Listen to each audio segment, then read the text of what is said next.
இன்றே டவுன்லோட் செய்து உங்கள் ஃபேவரட் ஷோக்களை என்ஜாய் பண்ணுங்க. இறந்த பொண்ணுக்கு உங்க வீட்டுல தானே கல்யாணம் ஏற்பாடு பண்ணீங்க. ஒரு கெட்ட சம்பவம் நடந்தா அதுக்கு பொறுப்பேற்றுக்கிட்டு நீங்க தானே பரிகாரம் பண்ணணும். ரகுராம் ஐயாவும் அவரோட முன்னோர்களும் இந்த மாதிரி தீட்டு நடந்து பரிகாரம் பண்ண சொல்லி பல குடும்பங்களுக்கு உத்தரவு போட்டிருக்காங்க. இதெல்லாம் ஜானகி அம்மாக்கே தெரியுமே. அம்மா நீங்களே சொல்லுங்கம்மா. ஆமா, நாங்க தான் பரிகாரம் பண்ணணும்.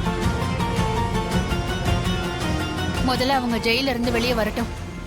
அதுக்கப்புறம் என்ன பண்ணணுங்கிறத அவரே முடிவு செஞ்சு அதுபடியே பண்ணிக்கலாமே. எப்படி எப்படி உங்க புருஷன் ஜெயில இருந்து வெளியே வருவாரா? இன்னும் அப்படி ஒரு நம்பிக்கை வேற இருக்கா உங்களுக்கு?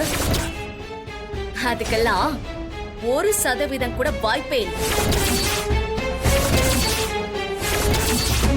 தண்டனைய வாங்கிக்கிட்டு உள்ள போக போறவரு எப்படி வெளியே வருவாரு? ஐயா பெரியவங்களே, இது ஆகிற காரியம் கிடையாது. இவங்க பரிகாரமும் பண்ண போறதில்ல, திருவிழாவும் நடக்க போறதில்ல. இதத்தாங்க நானே முன்னாடி சொன்னேன். கொத்த வர்ற பாம்பு மாதிரி அப்படியே சீறிட்டு வந்தாங்க. அவங்க புருஷன் எந்த குத்தமும் பண்ணல. அவர் கோர்ட்ல இருந்து விடுதலையாகி நேரா இங்கதான் வருவாங்க. நாங்களே அதுக்கெல்லாம் வாய்ப்பே இல்லை.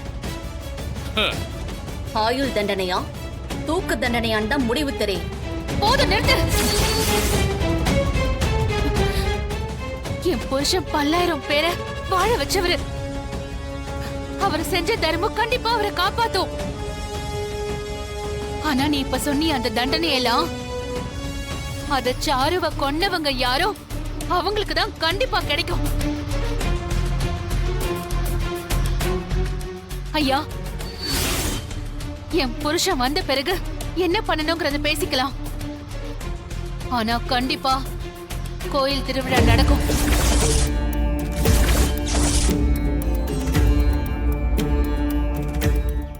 வாங்க போலாம்.